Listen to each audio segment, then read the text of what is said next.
Everyone, মই স্বপ্নশ্ৰী শৰ্মাই আজি আপোনালোকৰ কাৰণে লৈ আহিছোঁ নিউমৰলজিৰ 5 তাৰিখ, 14 তাৰিখ আৰু 23 তাৰিখে জন্মগ্ৰহণ কৰা ব্যক্তিসকলৰ কেনেকুৱা হ'ব পাৰে, কি হ'ব পাৰে তাৰে ওপৰত লৈ আহিছোঁ। তেওঁলোক খুব প্ৰকৃতিপ্ৰেমী হয়, লগতে মানুহক সহায় কৰি তেওঁলোকে খুব ভাল পায় আৰু এলেহুৱাও হয়। তেওঁলোকে অলপ এলেহুৱাও আছে, কিন্তু কামবিলাক খৰধৰকৈ আৰম্ভ কৰিব। কামবিলাক কৰোঁতে তাৰপিছত আধাৰ পৰা কৰিব ইচ্ছা নোহোৱা হ'ব, মানে মনতে ভাবিবা আজি এইটো কৰিম, সেইটো কৰিম, লাষ্টত কৰিব নোৱাৰা নিচিনা, তেনেকুৱা নিচিনা হৈ পৰে। কিন্তু তেওঁলোক তৰ্কবাদীও, তৰ্ক খুব কৰে, কিন্তু খুব সাহসীও হয়।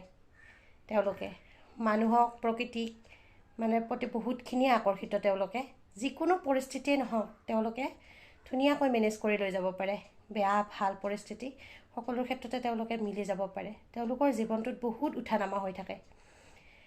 যদি আপোনালোকৰ লগত মিলিছে, তেতিয়াহ'লে এবাৰ মোক লাইক, কমেণ্ট, শ্বেয়াৰ কৰি দিব, যাতে আপোনালোকৰ নিচিনাকৈ বহুতৰে লগত মিলি যায়।